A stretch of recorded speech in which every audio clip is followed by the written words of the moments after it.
That's you too, Scott. This is a meeting of the Floresville Economic Development Corporation. It's a special call meeting for a public hearing on the expenditures and sales and use tax revenues for the purpose of financing a public park. Today is July 27th. It is 6:37 p.m. My name is Ray Lambert. This is your quorum. We have Fred Gonzalez, Jay Pullen, Marisa Jimenez, Diane Salazar, Man Reed, and Ramiro Ramirez. Fred, would you like to leave his invocation, please? Sure.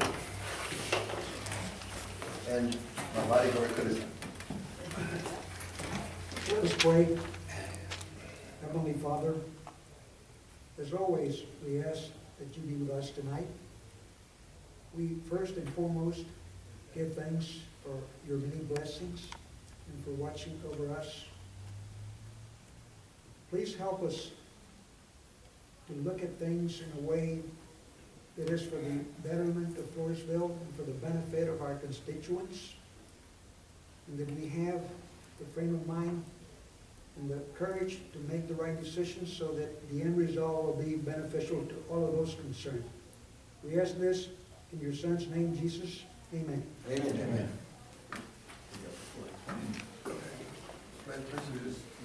I pledge allegiance to the flag of the United States of America and to the republic for which it stands, one nation, under God, indivisible, with liberty and justice for all. I honor the Texas flag. I pledge allegiance to thee, Texas, one state, under God, one and indivisible. Thank you.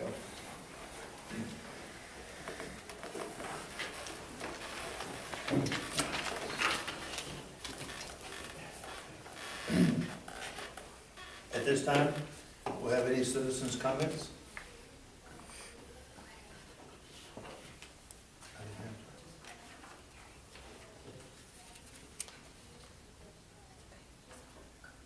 Don't everybody speak at once. Okay, citizens' comments, we'll open the public hearing for citizens' comments.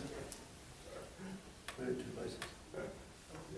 Okay, and then we open the public hearing for citizens' comments on the expenditures of the sales and use tax revenues for the proposed and financing the project.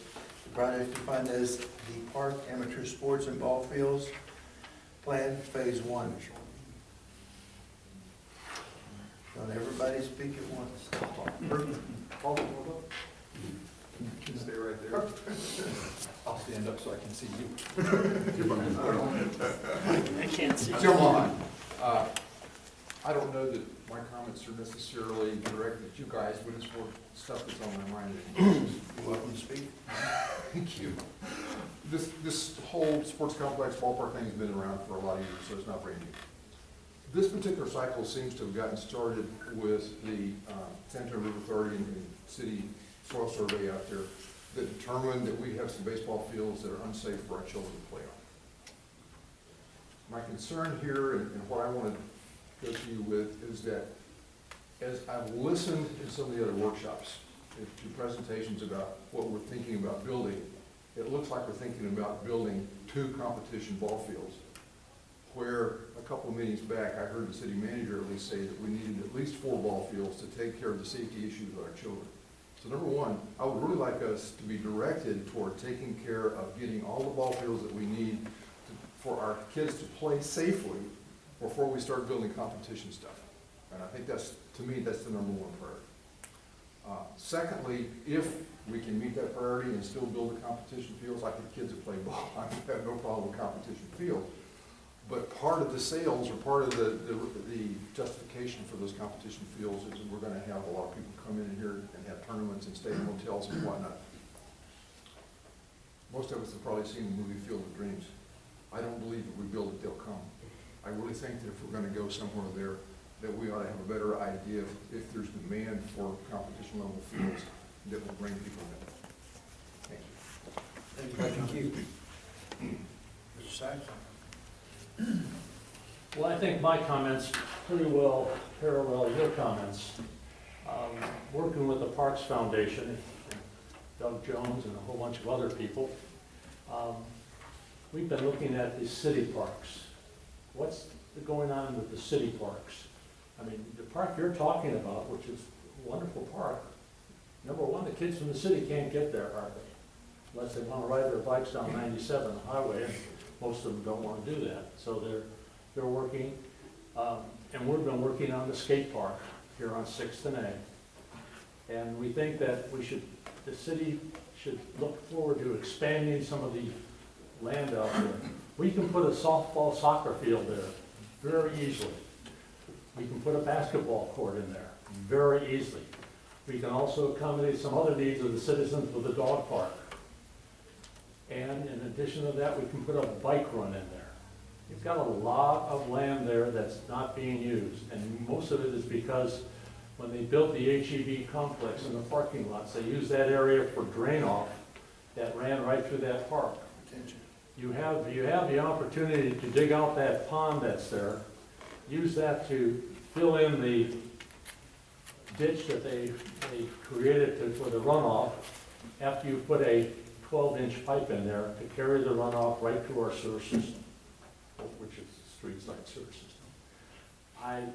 We're not talking about a lot of money here. We're talking about $35,000 to put a basketball court in, from start to finish. That's what they do in both. I talked to the people that did it. I talked to the city people down there. They're very happy with that. We're talking about a baseball, soccer field, not for the big team sports, but for the kids to play on. And you're talking about well under $100,000. Well under $100,000 to have that accomplished, along with the fencing for the company's dog park. So I'd like you to keep that in consideration. Thank you. Thank you. Very good ideas, thank you very much. Ray, can I ask a question? Yes, sir. How many acres are you talking about in that area? What is that, Doug? I really don't know the number. Maybe an acre and a half. I was told that the intrepid surveyors would pro bono for us, because I have asked that before we do anything and spend anybody else's time and effort, that we get him to come out and stake all the corners. I would guess, just looking at my size of the lot that I'm on, which is 900 by 250, it's 5 acres. It's well over 5 acres. But we can't really do anything until we get it surveyed, because we don't want to put fencing up to cordon off that southeast corner where that house used to be, and have the city with litigation because we now own somebody else's property. So we can't do anything really until we get. But you're talking about the skate park, correct? Yeah, that whole area The whole between Heights property. A Street, where that house used to be, there's already curbing entryways that come in. There's a telephone pole. On the 6th Street side, there's a single car entry, and then on the, I guess that would be the east side, there's a 2-car entry. That would gain access for the Parks Department to keep it mowed. And, other than the fact that we've got an estimate for over $4,000 for 1,000 feet of 4-foot chain link fence to include the posts, the caps, the wire bundles, and the concrete. There's a businessman in town that has a person that'll pay for the fencing if we can provide an installer, and the Perry family, again, who's part of our board, has a fence company that will put it in for us. But again, we can't do anything until we get it surveyed and then come forward with the city with our plan on what all we want to do. Have you contacted Intrepid and see what they were, or whatever? I went to ask him if he would still do it pro bono, and he was out that day, and I've yet to hear back from him, but I will go back over and talk. Doug, mention the lighting with Phelps. Okay, well, Phelps is gonna hang 2 poles for us. For those of you that have not been there, there's a metal pole that parallels 6th Street, and they'll come straight in. I didn't bring my map. I've got it. It's about 20 feet, they'll put a pole, and then they'll go subterranean. And they will not do the subterranean, so we'll have to get a electrical company. We have the Straw that's going to do it. Straw Electric is going to install the wiring underground, not only for lighting for the skate park from the west side, but they're also going to extend that another pole to the back of the washroom area so we can provide electricity to the washroom area and another light there that'll provide lighting for the skate park and for the proposed basketball court. Now, Phelps is not charging us anything, and Strala is looking for a way to charge us very little. You know, and I appreciate y'all's comments, and they're not falling on deaf ears. One thing we have to do, or we need to do, is kind of consolidate our thought process to what we're doing with this, what you have in the form of, put it in the form of a proposal or a letter, get it on the agenda, and we'll sure talk about it, because you have great ideas, so we're not blowing you off at all. But we need to, pretty much, because this is a public hearing about this park situation, Correct. we kind of need to aim at that and then do this, you know, another day, another time, but for certainly, you put it on the agenda, we'll talk about it. Because it's not bad ideas. I just want to say, I realize y'all are in the Parks Department, and y'all are only charged with paying for this thing, and y'all talk to the financial planner and everything seems good and well thought out. This other park that they're talking about, I mean, that just shows you how much of a need that we need in this town. But as far as y'all's end on financing it, I mean, it sounds good. There's no, you know, everything's above board and everything, but as far as, I realize y'all are just here about the financing, and thank y'all for getting it done, and hopefully we'll start filling the needs as we go along in this community. Thank you. Thank you. Thank you. Thank you, Scott. Well, since you allowed that we can stay seated, my question would be that at an earlier meeting that I attended with you folks, your financial manager had mentioned that your service ceiling of a debt was 1.4 million. $1,430,000, Okay. to get real close to the number. Is that 430,000 or? 430,000. Okay. My question is that there's been scuttlebutt going on that the city's looking to do some more money. My question basically would be, for that $1.4 million that you guys are offering, what does that pay for? Does that pay for the blue lines, the yellow lines, as well as the ball field and the basketball court? It does not pay for the lines. It pays for 2 fields, a restroom concession facility, and the multi-use up in the top corner. So no parking prep, I'm sorry. no parking prep, no preparation for parking, extension, tarmac? It's not shown on there. So, But is that included in that 1.43? no, it is not. In all fairness to us, we've not seen the itemization of all that. Oh, okay. We are waiting that, and it'll be. Until you get a bid from somebody, you really don't know what it's gonna be, right? Yeah, we have to get the funding as well. And, you know, you understand that, I think maybe city council has, or in the next couple of meetings, is going to decide on Heartland, and this may be the fundamental budget may change. You know, when the numbers may change, but what doesn't change is the board's 1.43. We cannot dictate what the city does or doesn't do. You know, we can dictate that our participation is $1,430,000. And the last thing I want to say is, from the bottom of my heart, thank you. If it hadn't been for you folks, we wouldn't have stainless at both the Phelps Court nor at the dog park. Every one of you need a pat on the back. You need to recognition that you so well deserve. So God bless you for what y'all have done. Thank you again for sitting astride of a lot of tomato throwing, if you will, because you don't deserve that kind of crap. Pardon me, ma'am. But thank you. And I think you Thank did. you. I didn't see her. Some ma'ams over here too. There's a couple of them. Well, see, You're but thank you. Doug, I think it goes both ways. I think your spade work and got us, and getting us involved to the extent that we have gives a lot of credit to your organization. I appreciate that. Yeah, and I think from the bottom of what Ray was saying earlier, you know, come back for future needs, because if you look at the budget when it comes up in the future, just stay on top of it. There's money for future needs, years to come, that we can work towards, so make sure we spend that appropriately, like Scott said, for the needs of the community. But you know, what I think is so refreshing is that you guys don't just say, let's do this, and wait for somebody to finance it, but you're out there talking to contractors, making deals for pro bono. That's just extra effort that gets the money spread a lot further. So that's great. That's coordination, cooperation. But we do appreciate those comments, and again, welcome your other comments, just we need to get them on a schedule. Party our legal counsel, I'm a bodyguard, we've got to pretty much stick with this one right now. I could outrun her if you were angry at me. Ray, may I say something? We're going to board and staff comments, and you're among those. Okay.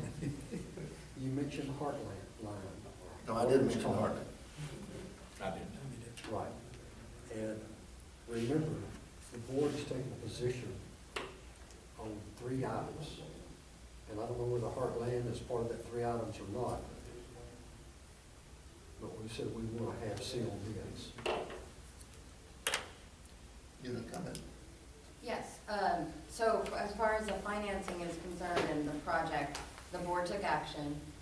So we provided that to the attorney. In order to accomplish the project, the EDC board and the city council have to pass an agreement that is unanimous right, that matches each other. Right. Otherwise, there is no way the FEDC can proceed with bond financing. Right. So what has happened is that I drafted the agreement exactly the way you guys passed those 3 items. And I submitted it to the city attorney for his review and comment. He made some revisions on that. Some of them it doesn't reference Heartland. It opens the door for other avenues, for procuring a designer, right? That one term about multiple bids his language adds language to say either or. It doesn't strike the boards out, it just adds to the language that says the city has an opportunity to find other avenues for procurement for a design team. That's so, when he mentions Heartland, I think council's intent is to go with Heartland. So that's why the agreement may leave open that other avenue for procurement purposes. But it's still going back and forth, it's not. It's not final yet, we're not in final. I understand that. I don't understand Heartland. When I was on the school board, we could buy items through the state at a predetermined cost. Basically, the school board ceded their control to the state to make decisions for us. So let me. And we chose not to do that. We went out on bids and got better deals. What we've asked for here is bids, not a predetermined deal with somebody at the state. Right. So the way it works is that, again, in order for there to be a project and finance the project, the agreement has to be approved the same way by both entities. Without that, we cannot proceed with the project.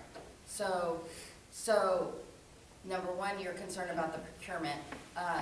The legislature has authorized governing bodies to proceed with what we call co-ops.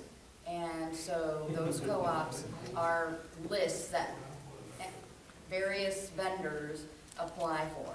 And there's various co-ops among the state, and different vendors all the way from paper dealers dealing paper to, park design. I had another client who went the same route with a very large project. I got the same question from a councilman. What happened? How come there was no multiple bids? Well, it did go before council, but it wasn't necessary.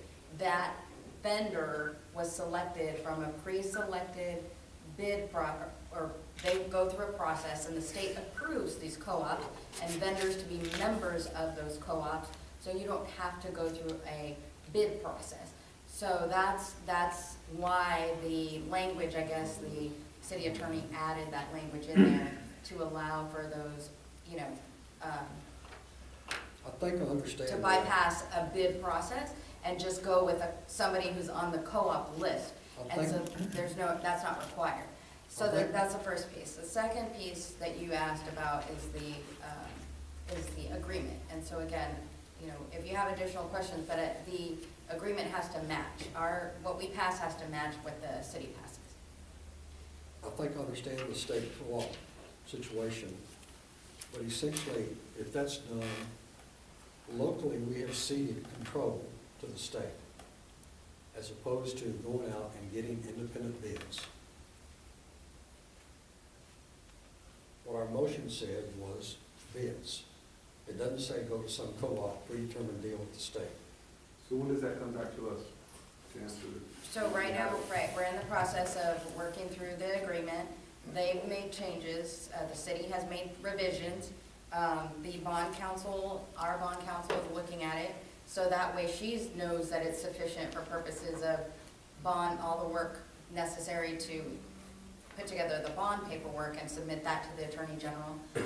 And so it's supposed to come back to approval based on the timeline that we got last meeting, by the August 8th meeting. We've got to approve a resolution with the agreement as an attachment that passes the agreement. That's required under the statute to go that process for any bond financing or anything to start moving. So it's supposed to come back, I think, August 8th. It should be,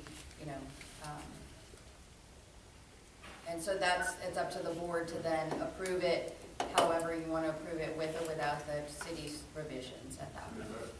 I have one question. Okay, I understand that the equipment, playground equipment and all that doesn't have to go out for bids, if you go through this co-op. But even if that's true, shouldn't the construction at least go out for co-op? Go out for bids? How much would it cost the taxpayers if it went out for bids? I think that I don't know for sure, but some projects go design build, meaning design and build all in one, so the construction piece does not go out for bid. If the city's, or, if there's an entity that's selected that goes to the design build process, you don't have to go out for construction bids. But there's various processes. It could just be design, it could be design build, or it could be one of the other. Well, how much would it cost to put this thing out on bids? That I Would don't it have be an answer. astronomical? If there's really no harm, no foul if it goes out on bids. It's not gonna cost anything. So I think what happens is we gotta wait till August 8th when that comes back. Yeah. We meet, we decide as a vote whether we're gonna stand strong on what we decided back then, and we send it back. And usually that standstill, August 8th, we have the opportunity to look at their counter proposals. And we proposed what we wanted to do. Now So we're there is negotiating no- back and forth, so that it's not, there's nothing carved in stone. I understand where, the way I kinda look at it is, y'all are on the hook for 1.43 million. Yeah. As far as y'all are concerned, as long as y'all can pay that bill, these things need to be going to the city council to be asked, because all y'all gotta do is split the bill. but we can also determine, But we asked for three things. We asked for three simple things before we gave them the 1.43 to use million. our money.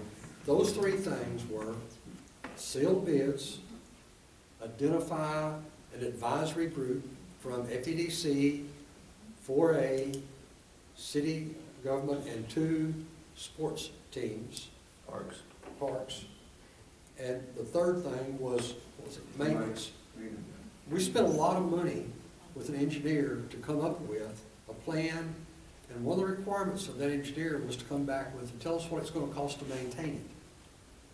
So the third thing we asked was for the city to commit to maintain the facilities built with the 1.43 million at a level consistent with what the engineers had specified in their document. Three simple things. Not to interrupt, but tomorrow night, you have an agenda item that's only a presentation and discussion, and I believe it's on what y'all are talking about, the FEDC and the City of Floresville Development Agreement for Recreational and Park Facilities. They don't meet again until the 11th, which is 3 days after you guys on the 8th. We meet on the 8th.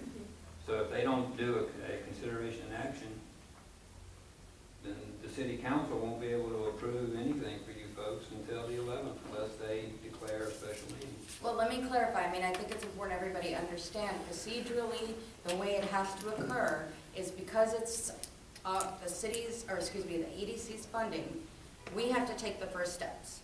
We have to approve the resolution and the agreement at the same first. And then that has to go to city council. But because of the fact that they run also hand in hand, the city needed to review the agreement to understand whatever we decide to approve is gonna meet with their approval or consideration, because once it gets to city council and it's something that they don't approve, understand that we're not gonna have the money, be able to proceed with the financing. Because the Attorney General is not gonna say, okay, one agreement, EDC says this agreement, city says this agreement, the Attorney General for approval of the bond financing, that's not gonna happen. And their bond counsel and our bond counsel will say, we can't do it this way. And in order to also legally, from my perspective, as far as proceeding with the project, the agreement has to match, right? It has to be the same. So, but as far as the action by council, tomorrow there's no action because we haven't taken anything yet, No. right? So nothing's gonna happen, it's just going to them to say, we're in discussions, here's what they proposed, here's what city attorney had recommended. So we're still working back and forth. Bond council has to look at it. It might change again, a few times before y'all get it. And so, but I just want to make sure everybody understands that the process is everything that happens for our bond financing process, we go first. That's it, we go first. Ray, one comment on it. Yes, sir. I remember also one other condition we had at that meeting was that we would try, if not actually follow the timetable that you provided us. So I think that's as worthy of consideration as the other group. Okay, all these agreements and condition, you know, y'all do, the city need, y'all want the city to do this and this and this. What happens if 2 years down the road, they say, oh, well, the situation changed, we have to throw those agreements out? I mean, y'all are just gonna have to trust that they do what y'all stick on paper. Y'all don't have any recourse. Some of this is required by the state to do the funding it. But you see what I'm saying? I mean, you can have it all on paper, but a change in the city council and things can go wildly different. No, but that can, but understand that this is an agreement with the entity, not the people. So it's not, if things change, that doesn't matter because the entities, two entities are the ones that enter the agreement, not the board members or the city council. I'm just saying that okay, if the city says, if the engineers say it costs $300,000 to maintain whatever, just a number. If the city in 2 years says, no, we're not gonna spend $300,000 a year, we're gonna spend $200,000 a year, what are y'all gonna do about it? I mean, that's the other thing, is that we Really, have, what are y'all gonna do we about it? have what we call clawbacks. So we have clawbacks in our agreement that say, you don't perform, we're gonna get that money back, we're gonna make you pay us back. You know, we have technical terms in there to protect ourselves if whatever the agreement's signed by both, that, we have recourse. We take it back, but we maintain it, because we all just, I'm not gonna speak for the board, speak for myself, I just think that's a way you strive, a part of economic development of your community, is your kids. You know, so I'm not saying that's the end all be all of economic development, but that's just a start. You know, when you grow your family, you start with kids. You grow your school, you start with kids. You go to your church, it's your Sunday school classes. Your community, what are we doing for our kids? But at the end of the day, Scott, we can't go borrow money without following the procedures of the state. Well, granted, I'm just saying that I didn't understand that there was a clawback or whatever you called it. Well, that's why I didn't understand it. That's why she's there. I didn't know that. That's what we have ordered. That's why she sits right here. Is it gonna increase every so many years, so in 10 years it's not the same amount? Because maintenance fees are not gonna be the same, you know, the cheapest maintenance is gonna be at the beginning. All of them. And amendments can be made if necessary as well. But our commitment will never change, right? That 1.43 is a firm figure. It's a firm figure. But I'm saying the maintenance on the park, if y'all have it in there where they have to do this prescribed maintenance by whatever engineer, that's gonna cost estimated for, just for a number, But $300,000. the engineers can't say it's gonna cost exactly Yeah. $X per year. They're gonna have to say it's gonna cost, you know, and everybody knows there's gonna be, Yeah. you know, exceptions or, you know, increases or consumer price index cost or whatever. But everything is gonna cost more money in future years. That's where you need to get involved every year in their budget cycle to ensure that manpower matches. I'm gonna hit the lottery and move to Hawaii, so it's not gonna be. Okay. That's the city's fault. In a couple of years, Scott, there's a seat right Okay, here. let's pull back together here. Any more comments from the board staff? One more, if I may, I think that we need to have a little faith here. I think all of us, city council, constituents, board here, are here to do the very best that we can do for a problem that needs fixing. And we have to have a little faith. We're not against each other here. And I think there's provisions, Attorney, that will allow us to fix those kind of things as you proceed. I don't see them as real problems. It's a matter of working together and cooperating to do what's best for Floresville. I think all of us want that. Fred, that's true, but what about in the future? Well, That- what can I tell you, Scott? I'm Yeah, not about but you understand what I'm saying, I mean, one election and things can But I change. think we need to proceed with the idea that we're gonna do the job together for the betterment of Floresville and for the benefit of our kids. We need to proceed in that direction. There are ways to I think, avoid those things that you're perceiving. And if you need to make amendments Yes. to accommodate for that with the agreement, that's definitely possible. It's not a, you know, that's a, But it shouldn't be a this or bust kind of attitude, you know.